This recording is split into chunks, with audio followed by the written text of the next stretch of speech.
for today's video. Ayan, ayan ang aking mga niluto for this dinner. Nagluto ko ng soup at saka tatlong klaseng variant nila for dinner. So, madali lang naman yan guys sa mga gustong matuto.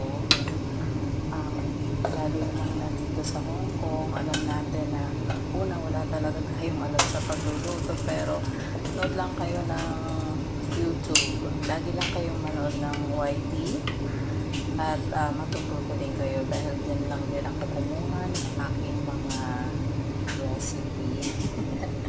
So ayan nga no, meron tayong soup, mushroom soup with sea cucumber at stir fry spinach and marinated eel.